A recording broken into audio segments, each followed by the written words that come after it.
إن الحمد لله والصلاة لأهلها أما بعد فأعوذ بالله من الشيطان الرجيم بسم الله الرحمن الرحيم ولا تقتلوا أنفسكم إن الله كان بكم رحيما ومن يفعل ذلك عدوانا وظلما فسوف نصليه نارا وكان ذلك على الله يسيرا অতঃপর আল মাদ্রাসা ইসলাহুল উম্মাহ রাহমাতুল্লাহ কর্তৃক আয়োজিত আজকের এই বার্ষিক মাহফিলের সম্মানিত সভাপতি সুদক্ষ পরিচালক ও আমার প্রাণপ্রিয় ছাত্র ভাইয়েরা, আমরা সর্বপ্রথম ওই মহান মনিবের দরবারে কৃতজ্ঞতা জ্ঞাপন করি যে রব্বুল আলামিন আমাদেরকে আজকের এই মাহফিলে আসার এবং বসার তৌফিক দিয়েছেন।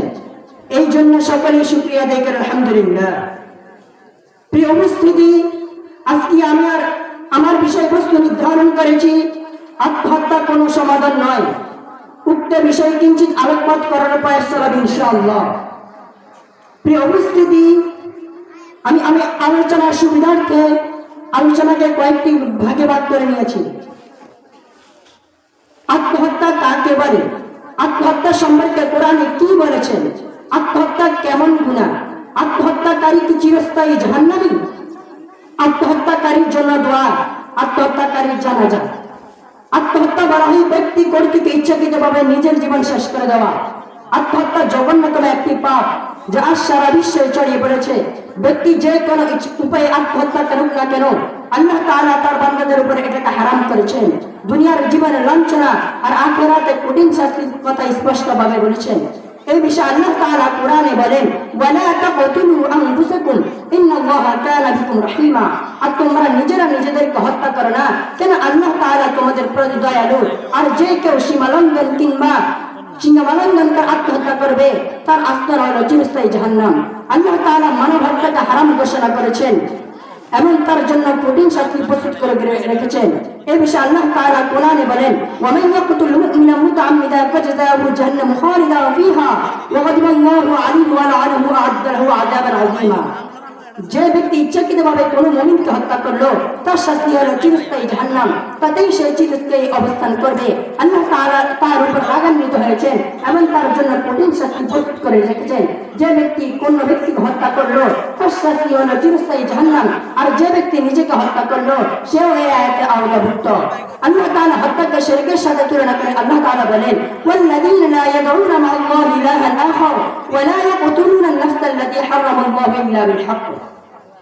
রহমান প্রকৃত বান্দা তারা যারা আল্লাহ তাআলা ব্যতীত অন্য কোন ইলাহের ইবাদত করে না এবং আল্লাহ তাআলা যাদের হত্যা অবৈধ করেছেন সঙ্গত কারণ ছাড়া তাদের হত্যা করে না। সুতরাং এই আয়াতে আল্লাহ তাআলা ব্যাপকভাবে বলেছেন আত্মহত্যা অথবা অন্য কাউকে হত্যা উভয় শিরক বলেছেন। আত্মহত্যা সবচেয়ে মারাত্মক কবিরা গুনাহ।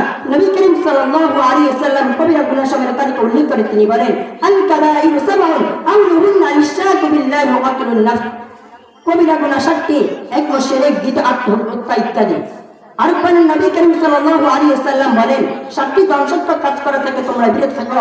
সাহাবায়ে কেরাম জিজ্ঞাসা করলেন, এগুলা কি কি? নবী করিম সাল্লাল্লাহু আলাইহি ওয়াসাল্লাম বলেন, শিরক করা, আত্মহত্যা করা ইত্যাদি। প্রিয় উপস্থিতি, লক্ষণীয় বিষয় হলো হাদিসে কবিরা গুনাহ সমূহের যে তালিকা রয়েছে আত্মহত্যা বা হত্যা, সুতরাং মানুষের জন্য কোনোভাবেই কোনো হত্যাকাণ্ড বৈধ নয়। প্রিয় উপস্থিতি, একটু চিন্তা করে দেখুন, যখন আপনার জীবনে কঠিনতম সময় এসে ভর করে, যখন আপনি বিপদে পতিত হন, তখন আপনার জন্য আত্মহত্যাই কি একমাত্র সমাধান? আপনি কি আত্মহত্যার মাধ্যমে সব সমস্যার সমাধান করতে পারবেন? আপনি এবং আপনার স্ত্রীর সাথে হয়ে যাওয়া ঘটনা এবং আপনার পারিবারিক অশান্তি আত্মহত্যার মাধ্যমে সমাধান করতে পারবেন? প্রিয় ভাই, একবার নিজেকে বিবেককে প্রশ্ন করে দেখুন, কি উত্তর আসতে পারে? তাহলে কেন নিজেকে এবং অন্যকে শেষ করে দিয়েছেন? আত্মহত্যা মারাত্মক অপরাধ। ইসলামী শরিয়াতে আত্মহত্যা হারাম। মারাত্মক অপরাধ হলো আত্মহত্যাকারী কাফের হয়ে যায় না, সুতরাং এটা বলা যাবে না সে চিরস্থায়ী জাহান্নামে থাকবে। ক্ষমার ব্যাপারে আল্লাহ তাআলা কোরআনে কারীমে বলেন, ইন্নাল্লাহা লা ইয়াগফিরু আন ইউশরাকা বিহি ওয়া ইয়াগফিরু মা দুনা যালিকা লিমান ইয়াশা। নিশ্চয়ই আল্লাহ তাআলা ওই ব্যক্তিকে ক্ষমা করবেন না যে তার সাথে শরীক করে, কিন্তু আল্লাহ তাআলা তো এটা বলেন নাই যে আত্মহত্যাকারীকে ক্ষমা করবেন না। সুতরাং শিরক ব্যতীত আল্লাহ তাআলা যাকে ইচ্ছা তাকেই ক্ষমা করবেন। মৃত্যুর পরে কাফের মুশরিকদের জন্য দোয়া করা হারাম। আল্লাহ তাআলা কোরআনে বলেন, মা কানা লিন নবী ওয়াল্লাযীনা আমানু আন ইস্তাগফিরু লিল মুশরিকিন ওয়া লাউ কানু উলি কুরবা মিন বা'দি মা তাবাyyana জাহান্নাম আসহাবুল জাহিম। নবী এমন মুমিনদের জন্য উচিত নয় যে তারা কাফের এবং মুশরিকদের জন্য দোয়া করবে। সুতরাং আমরা আগেই জেনেছি আত্মহত্যাকারী কাফের হয় না, সুতরাং তার জন্য দোয়া করা যাবে। প্রিয় উপস্থিতি, আত্মহত্যাকারীর জানাজা পড়া যাবে, কিন্তু শীর্ষস্থায়ী লোকেরা না গিয়ে সাধারণ লোকেরা গিয়ে নামাজ পড়া অনেক উত্তম। আল্লাহ তাআলা আমাদেরকে এ সকল কাজ থেকে আমাকে, আমাদের সমাজকে, আমাদের দেশকে, এই পুরো বিশ্বকে হেফাজত করুন। আল্লাহ রাব্বুল আলামিন আমাদেরকে সকল কাজ থেকে হেফাজত করুন। ওয়া আখিরু দাওয়ানা আলহামদুলিল্লাহি রাব্বিল আলামিন। আসসালামু আলাইকুম ওয়া রাহমাতুল্লাহি ওয়া বারাকাতুহু।